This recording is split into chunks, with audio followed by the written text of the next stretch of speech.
Selamat pagi semuanya, perkenalkan saya Fadil Katwenti Febriani dengan NIM 2442033. Saya berasal dari Pondip PGSD di Universitas Katolik Musikalitas. Pada kesempatan ini saya akan mempresentasikan hasil telaah terhadap modul Anjar Pendidikan Pancasila kelas 3 dengan materi gotong royong di lingkup RT dan RW. Selain memaparkan permasalahan yang ditemukan, saya juga akan menjelaskan solusi inovatif yang saya tawarkan untuk meningkatkan kualitas pembelajaran sesuai dengan prinsip deep learning. Baik, yang pertama ada gambaran singkat modul Anjar dan permasalahan utama dalam modul Anjar tersebut.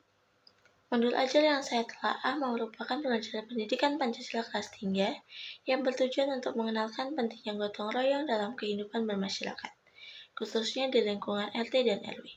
Dalam modul tersebut, model pembelajaran digunakan adalah cooperative learning. Kegiatan pembelajaran meliputi menyimak video, berdiskusi kelompok, membuat pop-up book, dan melakukan presentasi hasil kerja. Setelah melakukan analisis, saya menemukan bahwa permasalahan utama terletak pada penerapan model pembelajaran yang belum optimal.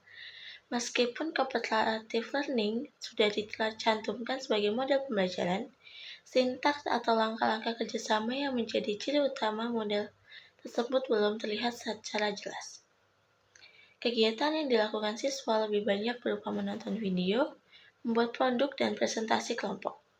Belum terdapat pembentukan kelompok, pembagian tugas yang jelas, tanggung jawab individu, maupun evaluasi kelompok yang menjadi karakteristik cooperative learning. Selain itu, jika ditinjau dari prinsip deep learning yang menyangkut mindful, dan joyful, masih terdapat beberapa kekurangan. Pada aspek meaningful, siswa belum diberi kesempatan untuk menghubungkan materi dengan pengalaman nyata di lingkungan mereka. Pada aspek mindful, refleksi yang dilakukan masih bersifat umum dan belum mendorong siswa berpikir kritis mengenai pentingnya gotong royong. Sedangkan pada aspek joyful, kegiatan yang menyenangkan masih terbatas pada pembuatan pop-up book dan belum melibatkan pengalaman langsung di luar kelas. Akibatnya, siswa memang memahami konsep gotong royong, tetapi pemahaman tersebut belum bentuk secara mendalam dan kontekstual. Yang selanjutnya ada inovatif dan revisi modul Anjar. Untuk mengatasi permasalahan tersebut, saya mengusulkan penggunaan Project Based Learning atau PJBL sebagai model utama pembelajaran. Pemilihan PJBL ini didasarkan pada kesesuaian materi gotong royong dengan kegiatan nyata yang dapat dilakukan siswa. Melalui model ini juga, siswa tidak hanya mempelajari konsep, tetapi juga mengalami langsung praktik gotong royong dalam kehidupan sehari-hari. Nah, proyek yang saya usulkan berjudul tentang aksi gotong royong mini di sekolah. Tahap pertama dalam menentukan masalah yang ada di lingkungan sekolah. Guru mengajak siswa mengamati kondisi sekitar sekolah dan menemukan masalah sederhana, misalnya halaman yang kurang bersih, taman yang tidak terawat, atau yang masih berserakan di lingkungan sekitar sekolah. Tahap kedua adalah menentukan observasi dan pengumpulan informasi. Pada tahap ini, siswa dapat berdiskusi mengenai penyebab masalah tersebut, serta mencari solusi yang dapat dilakukan bersama-sama. Guru dapat mengarahkan siswa untuk menghubungkan kegiatan tersebut dengan nilai gotong royong yang ada di masyarakat. Tahap ketiga adalah merancang kegiatan gotong royong. Setiap kelompok menyusun rencana kerja sederhana, seperti membagi tugas, menentukan alat yang dibutuhkan, dan membuat jadwal pelaksanaan. Di tahap ini, unsur kerjasama yang menjadi ciri pembelajaran kooperatif dapat diterapkan secara nyata. Yang selanjutnya, tahap keempat adalah pelaksanaan proyek. Siswa melakukan kegiatan gotong royong sesuai rencana yang telah dibuat. Misalnya membersihkan taman sekolah, merapikan area kelas, atau mengumpulkan sampah di lingkungan sekolah. Tahap kelima adalah dokumentasi hasil kegiatan.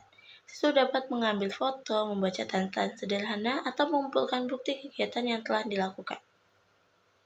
Tahap terakhir adalah presentasi dan refleksi. Setiap kelompok menyampaikan hasil proyek pengalaman yang diperoleh, tantangan yang dihadapi, serta manfaat yang dirasakan setelah bekerja sama dengan teman-teman.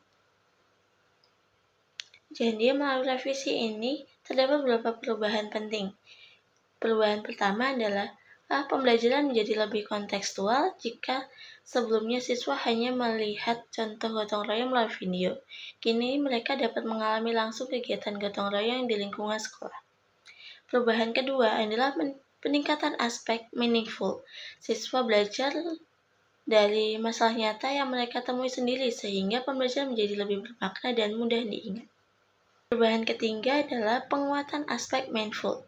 Guru dapat mengembangkan pertanyaan reflektif yang lebih mendalam seperti mengapa gotong royong penting bagi kehidupan bersama, apa yang terjadi jika setiap orang hanya memikirkan dirinya sendiri, dan bagaimana perasaan teman atau warga sekitar jika ada kerjasama dalam menjaga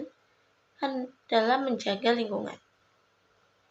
Pertanyaan-pertanyaan tersebut membantu siswa memahami nilai sosial dan moral yang terkandung dalam gotong royong. Keempat adalah peningkatan aspek joyful. Pembelajaran tidak hanya berlangsung di dalam kelas, tetapi juga melalui kegiatan lapangan, kerja kelompok, observasi, dan proyek nyata yang lebih menarik bagi siswa. Selain itu, revisi ini juga memperkuat penerapan kerjasama antar siswa. Setiap anggota kelompok memiliki tugas dan tanggung jawab yang jelas sehingga semua siswa dapat berpartisipasi secara aktif dalam proses pembelajaran. Dengan demikian, pembelajaran tidak hanya menghasilkan produk berupa poster atau laporan, tetapi juga membentuk karakter gotong royong, kepedulian sosial, tanggung jawab, serta kemampuan kerjasama yang sangat dibutuhkan dalam kehidupan sehari-hari. Selain itu, saya juga memahami pentingnya prinsip deep learning yang menekankan aspek meaningful, mindful, dan joyful.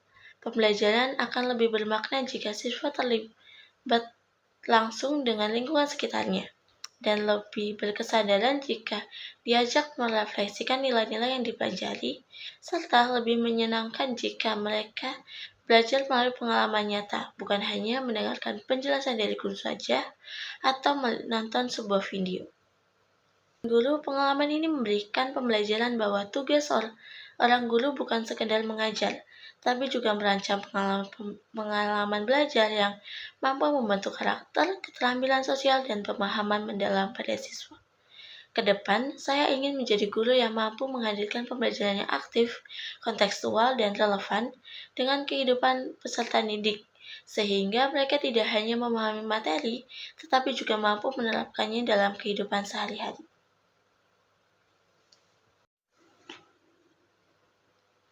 Sekian dari pemaparan saya mengenai hasil telaah modul ANJAR Pendidikan Pancasila kelas 3 dengan topik gotong royong di lingkup RT dan RW. Terima kasih dan selamat pagi. Sekian dari pemaparan saya mengenai hasil telaah modul ANJAR RPP Pendidikan Pancasila